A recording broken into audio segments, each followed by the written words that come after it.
On this episode of the Rebel Health Tribe podcast, available at rebelhealthtribe.com, we welcome Orleatha Smith from 20dishes.com. I love being able to really help people at a grassroots level. To me, being able to make your life easier by saying, okay, here's how we can get you a real food plan on your plate. Our latest iteration of 20 Dishes, where we are sending people, we have kitchen advisors now all over the country. If we can send people out and show people one-on-one how to do this, how to cut an onion, how to rice cauliflower, and give that skill back to those people. Because, we all know home ec's been out of the schooling for forever? Sure. I do. I'm old enough to remember that, though. Yeah, me too, right? Me too. I'm dating myself, too. And it's like, man, so how are these kids learning how to cook? That is now a lost art. So with 20 Dishes and our kitchen advisors, we're now able to go and say, okay, let's have a kitchen workshop. You gather your friends and kids if you want to, and we're going to show you how to prep this week's healthy meals in an hour, and you're going to learn how to do it. And then from there, they sign up at the workshops for 20 Dishes, and they get, the free week, and we have specials and all that kind of stuff. But it's actually putting that skill back into their hands, which I think is so sorely needed, teaching people how to cook again. That's coming up.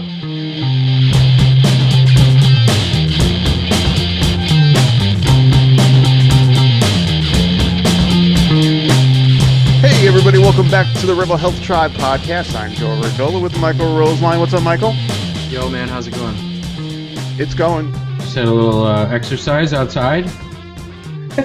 Yeah, sure. So you had to just throw that dig in, didn't you? San Diego boy. Yeah, no, I was shoveling snow for the 18th time this week, so no big deal. Trying to twist something that could be a negative into a positive. That's true. I should really work on I should zen out a little bit when I shovel snow. That's probably what I should do. So today we are joined by Orleatha Smith from 20dishes.com. Hey Orleatha, how are you? I am fantastic, enjoying this 82-degree weather here in sunny SoCal. Just thought you needed another dig there. Just thought you needed another one. See, I didn't do that. We have a disproportionate amount of guests on this show from California, and so about half of all the episodes, Joe just gets smashed with weather jokes the whole time. Yeah. That's perfect. Yeah, it's all right. It's all right. Yeah. It's okay. I'm from the Midwest. I used to get those all the time, so now it's like I get to give them out now. You'd think you'd have some more empathy for us still living in the North. No. She's been out here longer than I have. Her empathy's dead. Yeah, it died. Great. How long have you been on the West Coast? I have been here for 22 years. Yeah, oh, wow. So that died a long time ago. You're cured of the whole Midwest thing. You're done. I don't even know what that is. Yeah. Midwest, I don't know. Where is it? Yeah, exactly. Mike's only been there for a couple of years, so he's still somewhat attached, I think. She knew me when I was still there and bitter and angry, so. Yeah, because I used to throw digs at him, like, hey, I don't feel too bad. At least I'm not the only one. Good. I remember when you posted that whole that meme that goes around everywhere. My favorite thing about winter is watching it on TV from California, and you tagged me in it, and I was like, man, I thought we were friends. This is rough. And it was one of those days where it was like -7 and windy, and everything was covered in ice, and I was mad already, and I got on the computer and I saw that and I was like, I really don't like her right now. Yeah.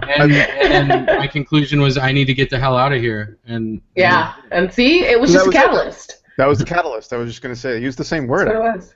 Good word. See, look at that. Me too. Good stuff. I've got a friend of mine who moved from D.C., which has some pretty horrible winters, down to Florida or down to Orlando because he now works for Disney. He works as an executive at Disney. So not only is he living in warmer weather, he literally works on the happiest place on earth. So that's fun. That is so fun. Yeah. I'm like 30 minutes away from Disneyland. Oh, wow. Okay. Yeah. Yeah. So, cool. Yeah, that's great. All right. All right. Well, let's find out how you got there where you are.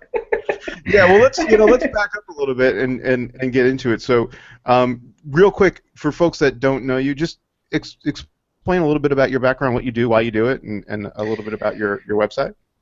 So I am one of the owners of 20 Dishes, and we came up with 20dishes.com because we saw that there was super need for people to cook real food, healthy food, and make it really fast. As a working mom, I was working on my master's degree and working full time and having 2 kids and married and just everything going on. And after not busy at all, in other words. No, didn't have anything going on at all. I was just like popping bonbons in between all that other stuff. So like all the craziness was going on, and I was obese and covered in eczema, and the doctor's like, you're going to die. And so I thought, hey, I thought that gastric bypass would be the way. And it did it, lost some weight, did not lose all the weight, did not resolve any of my health issues except for, being obese. And then I found the paleo lifestyle, and the rest of the weight came off, the skin issues, being covered in eczema cleared up, having, tendinitis in my Achilles cleared up, my husband's bursitis cleared up, my kids' eczema cleared up, asthma gone. It was like, whoa, is this what just happened? And so I was like, oh my gosh, it's the paleo lifestyle. I have to keep doing this. But I don't want to be married to my kitchen, It's like, so I had to find a way to get in and out of that kitchen faster, and that's how 20 Dishes was born. I worked with some chefs. I worked with some people in the industry to figure out, because I was like, there's no way that they're making all these beautiful meals from scratch one at a time in that restaurant. Right. There's got to be a way. And so what I did is I picked their brains until I could come up with a system that would allow people to pick any recipe on our site, to have whatever meal plan they wanted to put together, whether it's paleo or AIP or vegetarian or gluten-free or whatever they want to put together, and it automatically generates their step-by-step prep to get them in and out of the kitchen in about an hour. So they prep all of their dinners on, let's say, Sunday and sides, and then they don't have to worry about or stress about during the week. They already know what they're making, and they've already prepped it. So that's why our meal plans are different, is because how the heck do you get it from that paper to the plate? That's the big challenge. I mean, you can get meal plans anywhere, they're a dime a dozen, but how do you get it from the paper to the plate is the big thing. And so we show them how to get it from the paper to the plate. Awesome. Makes it a lot easier. That's great. That's great. Yeah. It's an awesome site. It's such a great service. One of our favorite things out there in the paleo sphere. So you were saying you grew up in the Midwest. Where'd you grow up? I grew up in sunny, not so sunny, Rockford, Illinois, which nobody knows where it's at. I do. Yeah. Rockford's a good place to be from.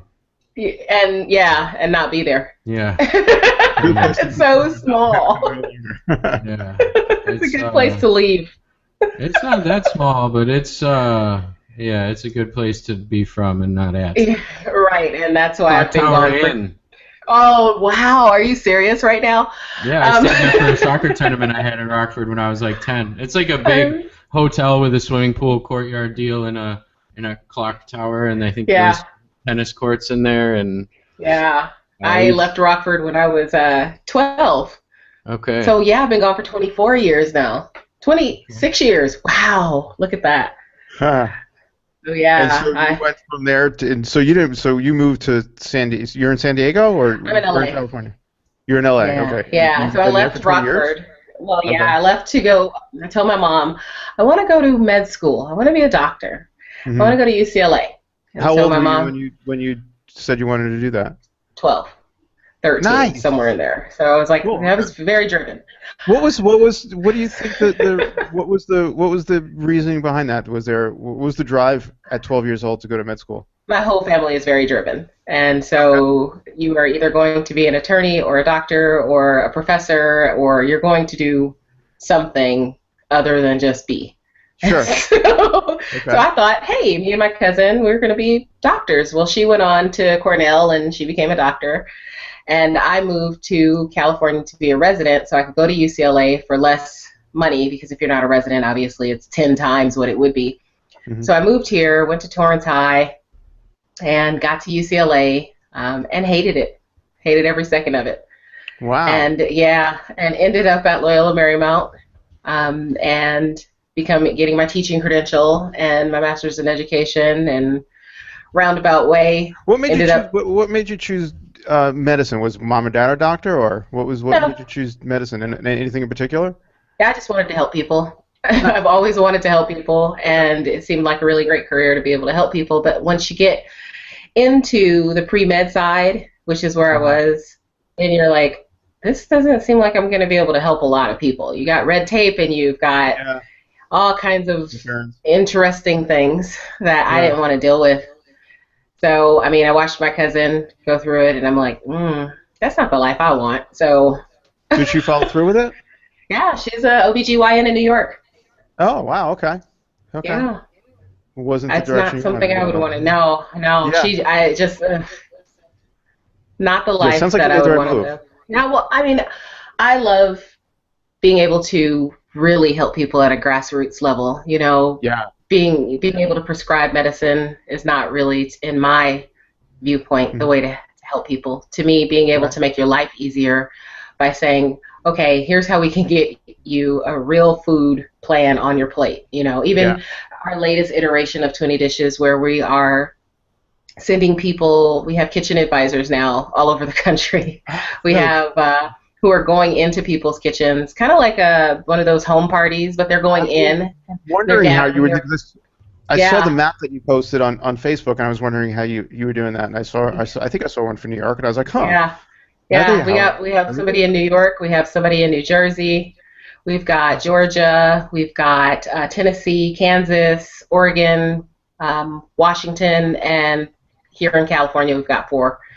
So that's so cool. So you're just building so a mini empire, no big deal. Not even a mini empire. You're just taking well, over I can only go into so many kitchens, even on the web. Like, you know, we're doing a webinar on the 21st, and still there's only so many. Like last week we had 350 people on the webinar, but that's still only 350 people. You know, if we can send people out and show people one-on-one how to do this, how to cut an onion, how to fat quickly rice cauliflower, and give that skill back to those people, because I mean, like we all know, home ec's been out of the schooling for what, forever? Sure. I think I do. I'm old enough to remember that, though. Yeah, me too, right? Me too. I'm dating myself too. I'm 35, and we didn't have home ec. Well, I think my year was the last year that they had home ec. Back when I was thinking 7th or 8th grade was the last year that they had it, and it's like, man, so how are these kids learning how to cook? Because I'm a parent now, and so how could I teach my kids how to cook if I never learned how to cook, if their parents weren't, because they were latchkey kids, their parents weren't, you know, at home teaching them how to cook. That is now a lost art. So with 20 Dishes and our kitchen advisors, we're now able to go and say, okay, let's have a kitchen workshop. You gather your friends and kids if you want to, and we're going to show you how to prep this week's healthy meals in an hour, and you're going to learn how to do it. And then from there, they sign up at the workshops for 20 Dishes, and they get, you know, the free week, and we have specials and all that kind of stuff. But it's actually putting that skill back into their hands, which I think is so sorely needed. You know, teaching people how to cook again. Yeah, but it's fun too. You know, a little wine, a little food. No, it's an awesome concept. If I was like blown away the first time I saw it, because I do batch cooking, but mine is like compared to yours, is like a train wreck. Situation where, like, I can make enough food for a week, but it takes me usually about 6 hours, and it's a day. It's at least half a day, and my kitchen looks like that, which you can't see right now, but we did it last night. So now my kitchen looks like that, which is not awesome for it to look like. Which is the thing too, is like when I just did a show, I actually go out if you're in LA and you're like, hey, I want to do one, I'm the person who comes. But I did one on Saturday, and the guests were like, oh my God, the kitchen's not destroyed. Yeah, I don't know. And they were like, but you weren't cleaning as you were going. I'm like, no, there's tips and tricks that I give you, and I'll tell you, you know, as you go. One of the best things that I tell people is the easiest thing is just keep a refuse bowl on your counter. So while you're cutting, if you're done, put it in the bowl. Cutting, that's scraps, put it in the bowl. Instead of going over to the trash, emptying in the trash, coming back over here, going over to the trash. You know, you don't realize that. Yeah, and those couple of minutes, it takes a lot of time. Or you drop something on the floor, and you got to pick it up, and you got to put it in the trash. You know, it's just time.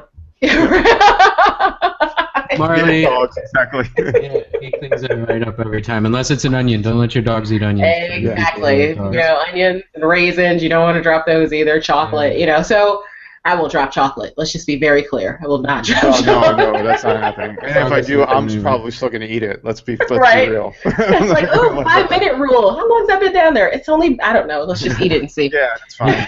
He actually throws up if he eats onions within a minute. Onions are bad. Onions are bad. I didn't know that at first when he was a puppy, and he got one on the floor and threw up, and I'm like, I guess that's not good. And then it happened one other time. He got a hold of something that had an onion in it, and then he threw up like immediately.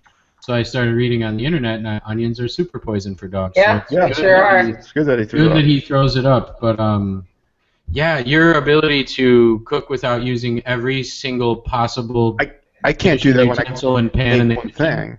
Yeah, seriously, I'll make one dish and the kitchen's a complete disaster. I feel really bad for my wife because my husband's the same way. My husband is the exact same way. Therapy group for Marissa and Mira to be in, Joe, because she gets all over me about that. Also, like, she'll come home and see the sink and be like, "You cooked one thing. What the hell is all of this?" Every pan, every utensil. 3 cutting boards, 4 knives, because there's egg on the ceiling. Yeah. My husband must have gone to your cooking school because he does the exact same thing. Like he was like, "Honey, I'm gonna." So yesterday for the Super Bowl, I did a meal prep for the Super Bowl. I did a whole show where I prepped our entire party in an hour. So there was spinach dip and chicken wings and steak bites and just all kinds of greatness. And he's like, "Oh, the butcher says they have a pork belly. I'm gonna go grab a pork belly, and I'm gonna do some roasted pork belly." And I'm like, "Okay, that sounds really good." Like he's gonna be on the smoker, out of the kitchen, on the smoker. He managed to destroy my kitchen by smoking a pork belly. And I'm like, "How did you do this?" That's impressive. I was like, "You are very gifted. That is a gift." Yeah. Wow. Well, we'll come to your house and do a cooking thing. Yeah, you guys could just destroy the whole kitchen. Yeah. The 3 of us combined could destroy a commercial kitchen, I bet. Oh, for sure. Yeah, that sounds like fun. Let's just do it. Let's start a cooking show called the Disaster School of Cooking. I love it. There's food on the cabinet, ceiling. Yeah. Love it. Might as well barbecue sauce on the wall and. Yep. Kombucha on the ceiling. Sounds fun. Yeah. Cool. Let's do that. That sounds great. So I'm curious.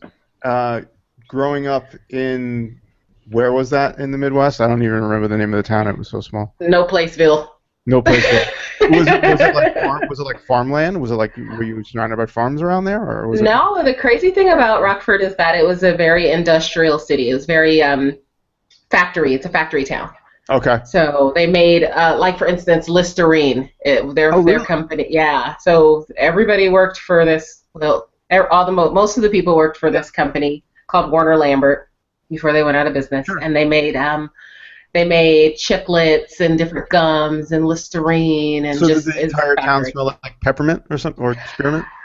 Yeah, that's not what it smelled like. No. That's not the sound, I would say it, or not the smell. I would say it smelled like. Well, I've been to Michigan, near around Michigan. I forget, around Battle Creek or somewhere around there where Kellogg's was and all the cereal places. And you walk through the town and it literally smells like cereal. The entire town. No. Yeah, no. Yeah, no. That's no. Mm-mm. No, it's Rockford had this river through it, and so Rockford does not smell like cereal.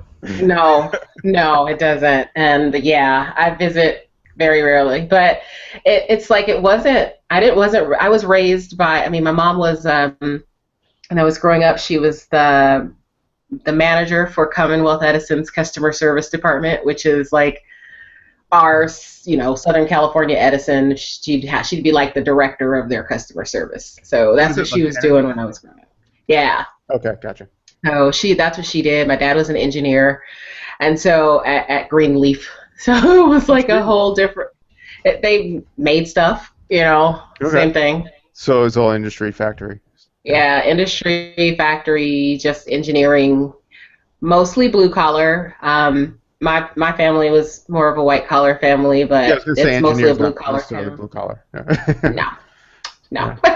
So that's kind of. But I was raised fishing and hunting and just doing all that fun stuff, going to the apple orchards and picking apples. And so what did you hunt for? So you were almost like it was like there was some hints of paleo lifestyle from back in the day.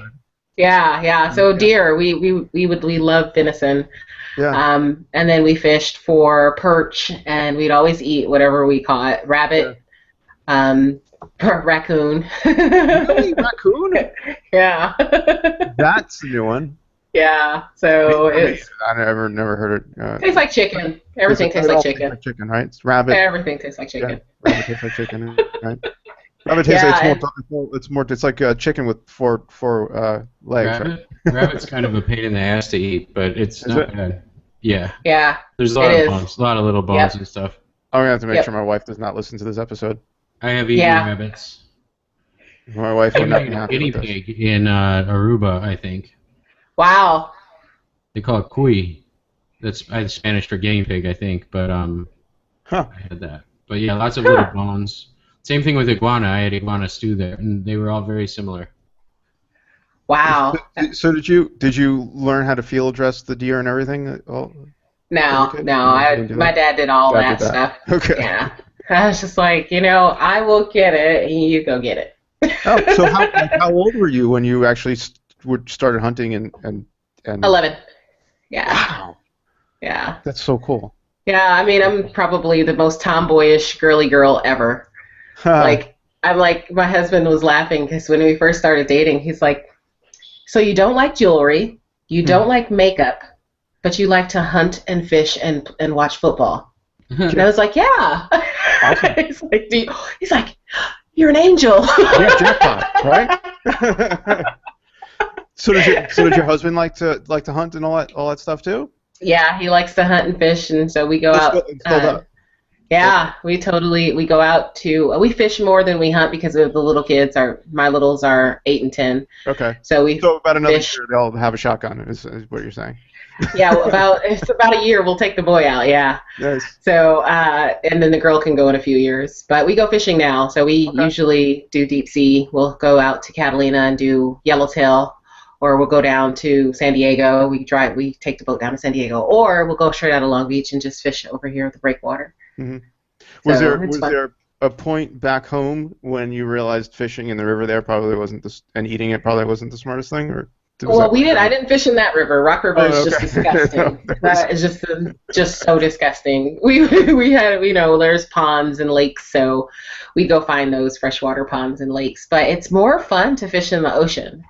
Like, it's so much more fun. There's so much more action in the ocean that's fun. That is very fun. We catch squid, or we'll catch one of my favorite things to catch is barracuda or yellowtail. Those are the most fun because they have I can't say I've ever caught barracuda. Barracudas are yummy. They also eat that a lot in Aruba. They are so good. Oh. They don't eat it in the States really Nope. For some reason, they were like, there's a worry about something involving it. I don't remember what, but is it poisonous? No, it just says sharp teeth. They're angry though. They're very angry fish. I think catch. They were overfished for a while, and so that's probably why they don't let. Because when we catch them, they have to be like 2 feet long before you can even keep them. Mm-hmm. So, but they are so good. It's a very oily white fish. It's so delicious, but they're angry. Their teeth bite right through your line. Too, if someone tried to stick a hook in my mouth. Yeah, they have very sharp teeth, and a lot of them. A lot of them. I saw one when I was snorkeling in the Bahamas, and the guy that was leading us, it's like splashing and telling everyone to get on the boat. I was 10 years old, and I didn't hear it, so I just kept swimming, and I was following this long tube-looking fish, which was a barracuda. And so it turned and kind of swam past me, and I could see it's like they have visible teeth and mouth. Mm-hmm. And stuff. I was like, that looks kind of scary. I'm going to go back by the boat. And I went everyone was already back in the boat. And he was like, what are you doing? I'm like, I don't know. There was this big, long fish with teeth. And he's like, yeah, it's a barracuda. That's why I got everyone out of the water. Yeah, they are. Even my son caught a baby barracuda on our last trip. His little bitty baby, and he's going for it. I'm like, no, and the barracuda he nipped his finger. Yeah, as a baby. Oh, and I'm like, for sure. Yeah, they have little like razor sharp teeth, and I was like, okay, I bet you won't do that again. You know? Our next show, Barracuda Wrestling with Orleatha Smith. And then I will prep it in 10 minutes. Yeah. Prep the whole thing. Good thing they're not as big as sharks, or we'd be in trouble. Yeah.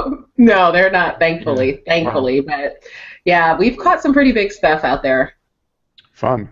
Yeah. It's totally How long fun. you been doing batch cooking stuff for? So I've been, I started doing this when I first went paleo. So let's see, my daughter's 8, so about 7 years, 6 or 7 years, because I was like, they have to eat this way. They cannot eat a different way, and I can't continue to spend hours and hours in the kitchen. And so I had to find not only easy recipes, but delicious, because my daughter would not eat vegetables. I always get a lot of questions where people are like, how do you get your kids to eat paleo? I mean, like, you have like a magic spell. And I'm like, the best way to get them to eat this way is to let them help you cook. Yes, you know, my kids love anything that they've made. Anything. Like, my daughter wouldn't touch vegetables, so I hit them at first, and I was like, this isn't going to work long term. It's not a good strategy. And so she was like, well, can I help you make the salad? I'm like, sure. So I let her shred the carrots, or, you know, now she uses it. My kids are great with knives, so now they can cut up the salad and chop up the meat and do all that. But at first, as soon as she would make something, she'd want to eat it. And so I was like, oh my gosh. Yep. That's how to get her to eat. You know? Yeah, amazing how that happens. Exactly. It's so easy. So, and when you went paleo, your daughter was 2 and your son was about 4? Yeah, 2 and 4. Okay. And very, very McDonald's Happy Meal kids. So like when people are like, no, your kids have been that way for so long, I'm like, no, they knew what Happy Meals were. You know, they had their share of chicken nuggets. So to get them off of that is where I started making healthy alternatives. So we have pizza night every Thursday. I have chicken nuggets in my recipe repertoire. You know, meatballs are one of their favorites to take for lunch because you just eat it. Yeah. You know, they have to think about it. And so I have a lot of kid-friendly stuff, teriyaki chicken, and husband-friendly. My husband's another picky one. I can't even blame the kids. Really? He's just so picky. So everyone sort of made the lifestyle change around the same time, husband too, or was he a little bit more resistant? No, he's very resistant. Still? Well, he was. Now he's much better. Okay. You know, before he had to see the change. He had to see the light. It was like, look into the light, Caroline. And so once he did that, once he noticed that our kids were behaving differently, like they literally behaved differently. And then their skin was clearing, and then my son would have an ear infection at least 4 or 5 a year. Yeah, Mike's got stories about that too. I never had them, but yeah. Oh, not cool. I don't even remember being little and not having one. That was what he was going through. Like, I remember on Christmas Eve, we were rushing him to the ER because he had another ear infection. And I was like, that is it. I'm done. And so we changed everything, and he has not had an ear infection since we started eating this way, which is amazing. It's crazy. It's like he hasn't had one. And so it's... I lied. I was there. I had one was it last year? It might have been last winter, as an adult, and it was horrible. I'm like, how do kids go through this? It's so painful. It hurts. It's terrible. It's awful. You can't sleep. You can't swallow. You can't. It sucks. And when you're a kid, they give you this pink, like liquidy, chunky, bubblegum flavored whatever. At least they did when I was little. And I still hate bubblegum flavored things and cherry flavored things to this day, because of all of that crap they gave me. And no one was able ever to explain to me what the pulp was in the medicine, but it was like, you know, that like extra pulp orange juice? It was like that, only pink. And yeah, so I had probably 20 of those. Those things are, I don't know how kids handled it, because now as an adult, I would be done for like a week. I would just whine and cry.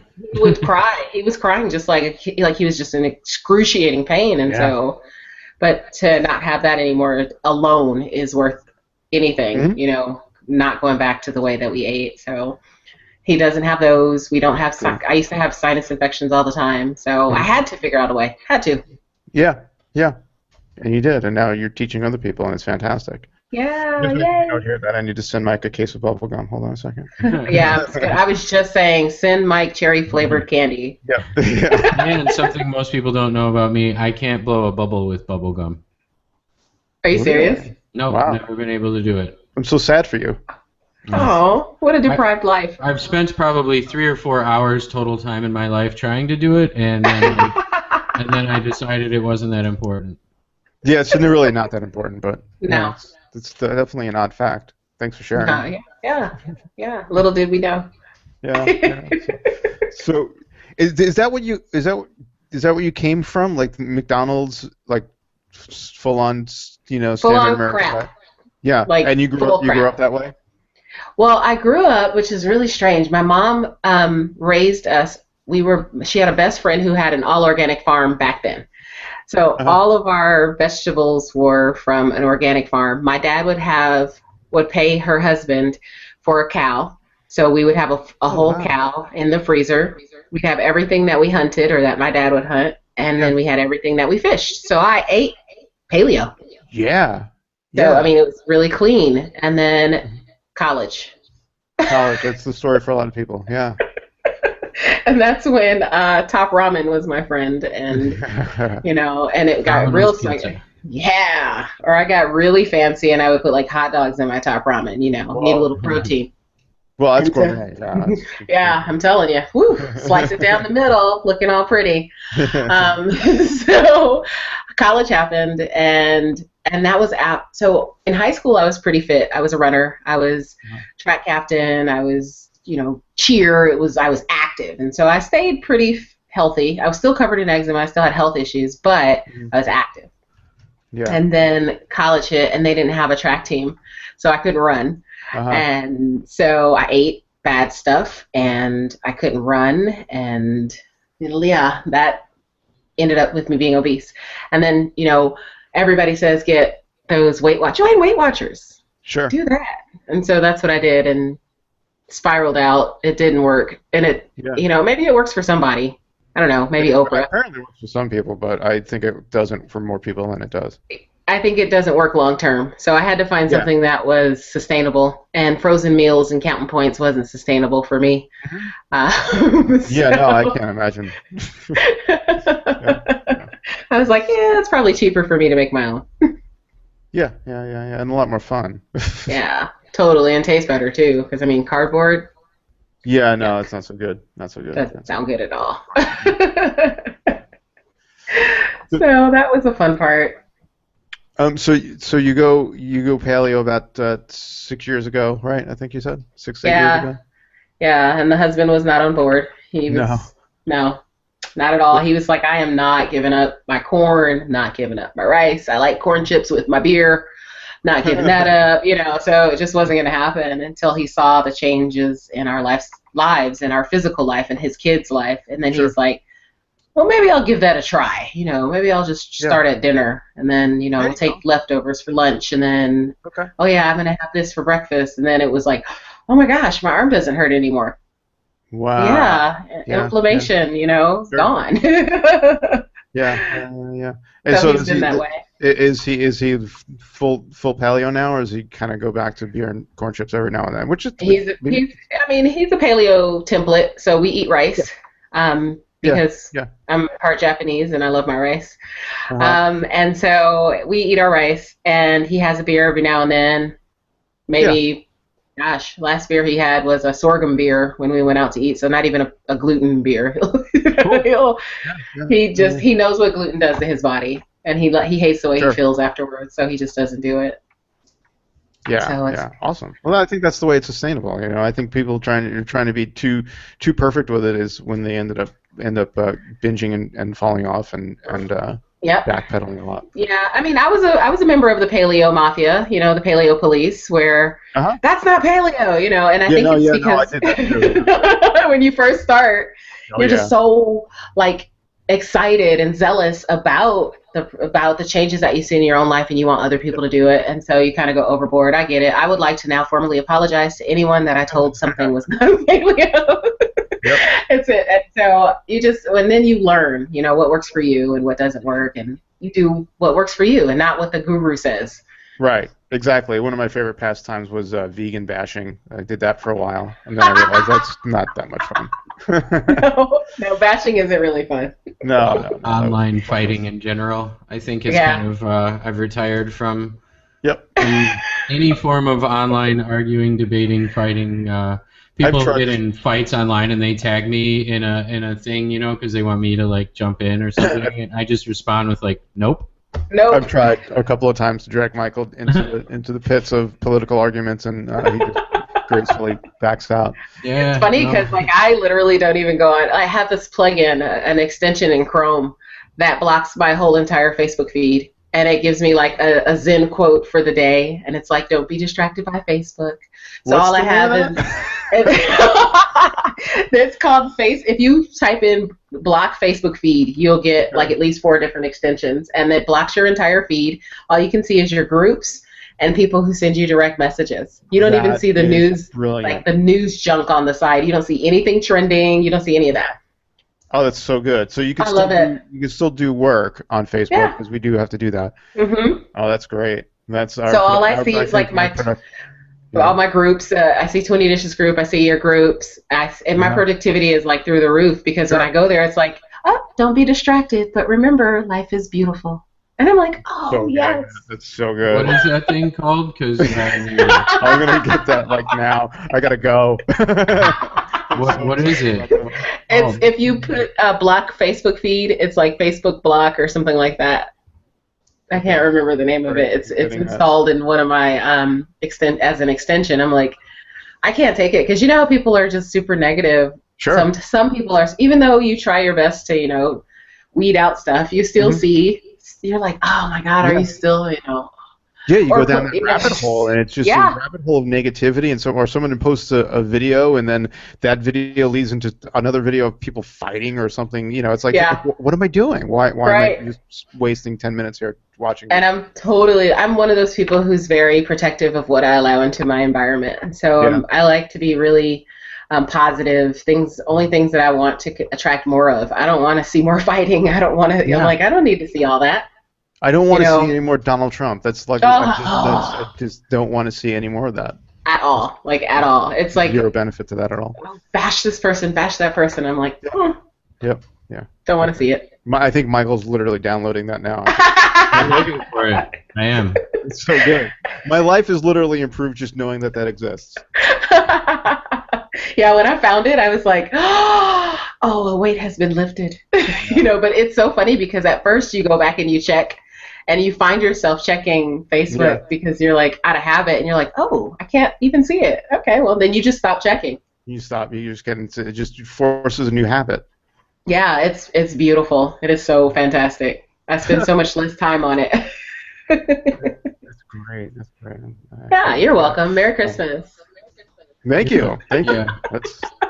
That is definitely going to be the gift that keeps on giving. Our future increased productivity to you. Yeah, totally. You guys are going to get like 10 million more things done, which is amazing, because I can't see that happening. I have to just like start paying you a cut of profits from Rebel Health Tribe. Out of our new production. Productivity. This new Rebel Health Tribe series brought to you by the increased productivity shared by Orleatha Smith. Therefore, 5% of all proceeds go to 20 Dishes. That's perfect. It's like so funny, because it does help a lot. It does. Yeah.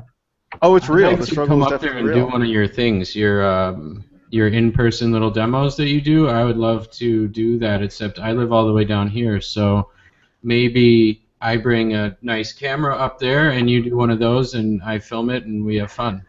Well, that would be fun. We did one in Portland at Natural Grocers. So, and Natural Grocers is kind of like Whole Foods down here. So we did one there. How far is LA from San Diego? Depends on how fast you drive. It depends on the time of day. Actually, the time of day, the traffic, LA is it's the worst place in America to drive, and it could be, I don't know where you live exactly, but it could be about 2 hours or it could be about 4.5 hours, depending on the traffic and the time of day and the patterns. You know, America follows these traffic patterns where like 7 a.m.-ish or 6:30 a.m., 7 a.m. until about 8:30, and then again at like 3:30, 4 o'clock until like 6:30. Not L.A. I got stuck in L.A. driving through L.A. at like 2:30 in the afternoon on a Tuesday, where the 5 was a parking lot, and I'm like, what is going on? What are you doing? Where is everybody? And it's like 6 lanes, and I'm like, what is going on here? It's totally perfect because on Thursdays my kids take an engineering class and a cooking class in the afternoons. I homeschool, just side note, but they take these other classes, and every Thursday, I swear to you, at 2 o'clock when I go pick them up, 2 o'clock in the afternoon, 405 South, traffic. The traffic is like Jason Prawl, one of our contributors, went to Pedram Shojai's book launch thing last week, I think it was. He had a fancy book launch for his book, Urban Monk. This is just an example of LA traffic. Jason said it was 11.3 miles from his house. It took him 2 hours and 5 minutes to get there. Sounds about right. Yeah. I wanted to ask you about homeschooling too. Yeah, totally. What made you decide to do homeschooling? I'm a credentialed teacher in the state of California, which is really funny because you mentioned that before, which I think it makes it even more fascinating. Isn't that funny? I used to teach AP biology, and I would watch these high schoolers get to high school, and their parents don't know them. And they don't know their parents. And this is where a lot of teenagers, people say, I don't like teenagers. And I'm like, it's because they feel unheard and that adults don't listen to them, and they're on the verge of being an adult. And nobody has listened to them, nobody has heard them, and nobody has given them the opportunity to be heard or to create. It's more like, go sit, go do this, get this grade, go do that, here's your factory stamp, next, bye. It's not... There's always this next thing that you never really get to until you're 65, and then it's like, oh, wow, this wasn't really all that great. Exactly. And it's like the whole thing is go to school, go to college, get a job, bye. And I was like, ooh, I really would love if someone would have given me the opportunity to discover what I loved early on. Just explore. Go figure it out. What do you really like? Right. Incredible to figure that out at a younger... Can you imagine? No, I can't, because I didn't know what I wanted to do till I was like 30. Yeah, I just figured it out. I was like probably 38 when I switched careers into that. I totally just figured it out. And I was like, in the last 5 years, and I'm like, oh my God, what if I could give that to my kids? And what if I could give them the opportunity to learn basic stuff? Everybody needs... basic math, you got to know how to multiply, you got to know. But my son, I'll give you a great example. He loves numbers. He loves money. He loves anything that has to do with making money and figuring out how to make more money. So how do I capitalize on that? How do I help him flesh that out? And Can we hire him? Right? I've already decided that he's going to be mine. So I'm like, okay, let's teach you some simple interest. And why, what about credit cards? And what does that mean? And so we're in the store. He got money for his birthday. And I'm like, okay, you need to figure out how much is this going to be. You're going to add it up, and you're going to do your tax, and you're going to figure out how much you're going to spend with tax and everything else. So he's like, okay, I got what I'm going to buy. And I'm like, that Mommy doesn't do loans. I don't do loans. And if I do a loan, it's a 10% interest by the time we get home. Okay. I love it. So he gets to the cashier, and he's like, okay, here's how much I'm going to spend. It's about $55. And so she's like, okay. And so she rings it up, and it's $54.86. And she's like, how did you know that? And so he's like, well, I knew that was $20, and I knew that was $14, and that was $10, and then I rounded up, and then I added 10% tax, and it was about $55. And I was like, that's my boy. That's my boy. But teaching them... Taxes. Right, he's doing mine this year. Teaching them basic things like that are things that schools don't teach, and I wanted my kids to have opportunities that schools just don't teach. So that's why one of the biggest reasons that I took them out of school is to give them the opportunity to do things like they're taking a filmmaking class. My daughter's in a book. She's 8, and she loves to read, and so I'm like, okay, well, let's let her read whatever she wants to read. So we found a bookmaking class where she could write books and learn how to bind them and learn how to flesh out stories and use her imagination in that way. So she loves the class. We had her tested because you know how parents are. You're homeschooling? Are you sure your kids are on track? I'm like, they're fine. But we had her tested to see exactly where she was reading, and so she's right around a 9th grade level, and she's in 3rd grade. And so she, yeah. So she's, I mean, right. I'm like, find your passion early. If your passion is college, fine, go to college. But what if it's not?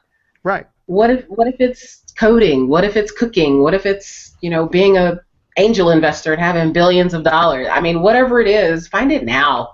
Yeah. I feel like it makes the world a better place if we have happier people in it. Of course. Mike, I think you have to bounce, right? You've got a client? Yeah, I've got a client appointment in 2 minutes. Okay. So. Fun. Yeah.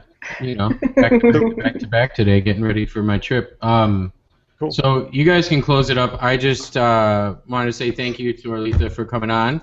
And I'd like to connect with you soon to figure out a way I can come up there and do some cooking. I won't touch anything. I'll just watch so that there's not a ton of stuff to clean up. But I'd love to do more with you and get your stuff more in front of our people so they can see, what you guys are doing. Because I think it's a service that if more of our people knew about it and what was going on, and it's up to us to get it out there, that I think it would be something that a ton of people would benefit from using. So. Mm-hmm. Kudos to you and thank you, and you guys have a fun last few minutes here. Okay. Bye. Have a good appointment. All right. Okie doke. Sun in the tennis. Yeah. All right, later. And the shoveling in your case. Yeah, well, I'm probably gonna have to go out there soon and do some more. So that's fun. So yeah, the whole subject of homeschooling and public school and that whole and Common Core is fascinating to me. Yeah. Well, we're the same. Our son is 4 now, and we have another one on the way. So, I know. Congratulations. Yeah, thank you. And I can't see sending him to public school. Yep. I just don't. I think the whole system is completely antiquated, and it's setting these kids up for a world that just does not exist anymore. Yeah. And, like you growing up in a kind of a factory town, you go to school, you learn how to pay attention and follow rules, and you can get a good job, a good blue collar job in a factory and make a good living, like in Detroit or in the car factories. That world just doesn't exist anymore. No, it doesn't, and I didn't want to set my kids up for that. So yeah. For instance, my son is taking a coding class.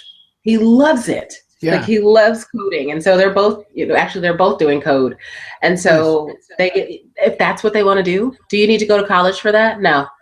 Do you need to work in a specific place at a specific time? No.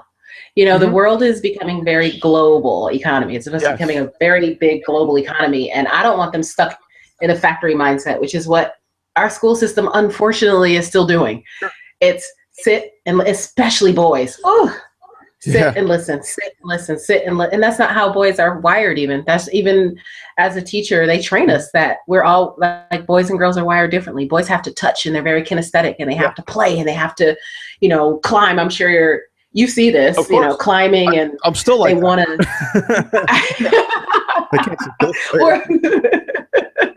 Well, girls are more prone. They can sit and listen because they're very communicative. We like to talk. Right. We love to hear stories. That's us. Mm-hmm. That's not males. And so to put them both in the same environment and say, everybody's going to learn the same thing at the same time with the same teacher, the same way, and then we're all going to do that. That's not life. And I tell people a lot, the analogy that I like to give is the only time that you have that happen is in jail.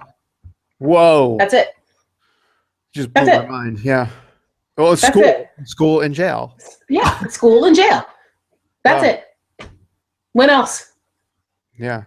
And it's like, I don't want my kids to end up in jail. You're training them for a factory which doesn't exist or jail. Oh. No. Wow. But you started out sending them to public school though? Yeah, they went to public school. I was so drinking the Kool-Aid. I was like, they're just going to go to school and they need some socialization. Yeah, that's the big thing, and it's something that we think about too. It's like, That's crap. It's utter crap. Yeah. I'm telling you, Do you live in a cave where you never get out? No, we pretty much no. We actually have friends. Yeah. Think about exposing your children. This is what I'm loving, is that my kids are exposed to a wide range of ages and abilities every single day. Right. It's not you're exposed to only the people who are their same age, the same time, doing the same. It's not that. It's they have friends who are older, friends who are younger, and they know how to work together. They work together to get things done. Bro, what? You mean I'm preparing them for life? Yeah. Shocker. But I mean, it's like we take them to the grocery store. They know how to grocery shop. They know how to work on a budget, and they're 8 and 10. Oh man. I mean, they know how to do it. Say for most adults. Right. It's like scary how we're setting our future up for failure by saying, okay, they don't even know how to balance a checkbook. Yeah.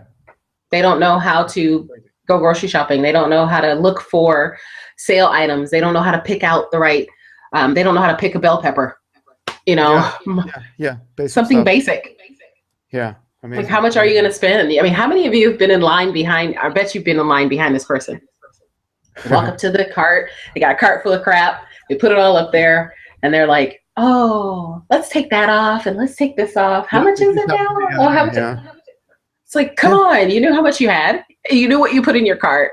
Right. Like, estimate.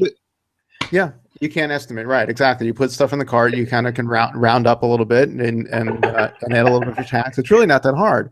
It's not that hard, but we're not teaching it. We're not teaching it. Isn't that, though, to kind of go down the rabbit hole a little bit further with Common Core. So Common Core math, is there some usefulness for Common Core math? Like, to me, how do you do math in your head? You kind of round up and count by tens, and are they trying to teach that? I understand what they're trying to do. Right. But here's the problem. Here's the disconnect. You're teaching them how to do it one way, which I understand it. Mm-hmm. But their parents, who are the people who are helping them at home, which is where they get most of the solidifying of the knowledge that they learned in class, right, don't know how to do this. Sure. So what am I going to do if I'm at home with my kid and I don't know how to do their math? No, this is stupid. Let me show you how to do it. Right. So then they have to unlearn what they've learned in class and try to learn the way that mom's teaching them or dad's teaching them. And then get back to class and know this is how my mom showed it. Well, that's wrong. I'm going to fail you. Ugh. Right. Or you get it right. They fail you anyway because the work isn't. Right. Because it's not the way you were supposed to do it. Right. Which annoys me too, because if that's not how I learn, then why is it wrong? Right. Right. It's not how I learn. Yeah, so I'm being everyone's penalized. Everyone's got to fit into the same square peg, no matter what. Right. And that's not life. It's not life. Like, my son is super kinesthetic. So when I was teaching him fractions, he loves to play with water, obviously. So we break out the measuring cups and I'm like, this is 1/4 of a cup. So how many of those is going to be needed to make a whole cup? And he's like, I don't know. I was like, measure it out, figure it out, do some experimenting. Exactly. So he fills it up. How many did it take? Well, it took 4. Where do you see a 4 here? Oh, that's that number down there. And that's called the denominator. And so you see that 4 of those is 1 whole. So that would be 4 over 4 is 1 whole. He learned fractions by playing with water. Well, I did the same thing with my son. He was, this was probably months ago, so he was maybe 3.5. Because he loves to help us cook and help us bake. So I use measuring cups to measure, whatever we were baking, probably coconut flour because we're paleo. But whatever it was we were making. So that's kind of, I did basically the same thing, and it was sort of like, well, if he's not supposed to learn fractions, who cares? He likes to bake. He's not learning fractions. He's baking. Right. And so it's like, if they want to learn it, let them learn it. Right. And who says they need to learn at a certain time, in a certain way, in a certain place, and it has to be in this setting? No. My kids learned chemistry when we were playing with vinegar and baking soda, because I taught them about carbon dioxide back then. And that was years ago, and they can tell you now about carbon dioxide. And it's not, well, you're a science teacher. No, they were playing with baking soda and vinegar and saw that it was making bubbles. And what's that called, Mommy? Well, that's carbon dioxide. It's a gas. Oh, okay. Yeah. And so you have a network. So you have different people teach at their homes, and so it's a network. And so they do get to make friends and socialize and and beaten Well, up. you know what? The homeschool community is growing so huge and so quickly. If you do like a meetup search for homeschooling communities in your neighborhood, there's actually a campus. They go to the Seabase Aquatic Center down in Long Beach, and which is about supposedly 10 miles away, but it takes like sometimes half. Yeah, exactly. But they go to a center where they have classes, and they've hired actual teachers, and we pay the teachers for the classes. And they go to class, like their cooking class has 7 kids in it. So there's a chef and 7 kids. That's so awesome. Right. You know, and their kids range from 5 to 11 or 5 to 12. And they all work together. And my kids know how to use a knife. So the chef lets them use the knife and cut things up. And, you know, they made, last week they made guacamole and pico de gallo. And the week before they made minestrone, you know, so they love it. They love it. And so are you one of the teachers in the I taught a few years ago. I taught last year and the year before. I taught science, elementary science and biology for high schoolers who are still being homeschooled. And so it was really fun. It was really fun because I had like 8 kids. You know, 8 kids in a AP bio class, an advanced biology class. We got to do all kinds of really cool bio stuff. We got to do labs every day, you know, and they got to grow an ecosystem by the end of the year, and it had living and non-living and water. And it was just really cool ecosystems that they got to build one by one that they wouldn't get in a public environment. And if they, in a public school environment, and if they love it, which they did, they could do more of it and explore more and ask more questions. And if, you know, they want to go to college, they go to college. If they didn't, that's how they figure out if they love something. Like your son probably would never have realized how much he loves math and numbers and figuring out money and finances if he had to sit in the wooden desk and just follow. He actually hated math when he was in school. Yeah, I wish I could go. In his classroom, I was there all the time. Like I was there all the time, and I would watch him struggle because he was, number one, bored senseless. Yeah. And I talked to his teacher and I said, you know, he's bored. You probably need to give him whatever you're going to learn next and just let him figure it out. And if he can't figure it out, tell him he has to wait until you get to it. And when you teach it, then he'll learn it. But give him the chance to just figure it out. And so she's like, no, it's public school. And so she's like, no. Tell me how the teacher responded to that. She didn't like it. She was like, that's not going to work. It's taking us off of our plan. I'm going to give him some more work, though. So she gave him busy work. And he was like, dittos. And throwing screw this, Mom. Yeah. So I pulled him out in 2nd grade. That was it for us. And my daughter was in kinder. We pulled her out. And then I was like, I don't know what I'm doing, but we're going to figure this out. Good. Awesome. You know, and I'm inspired, and I wish I could go back in time and go to a school like that.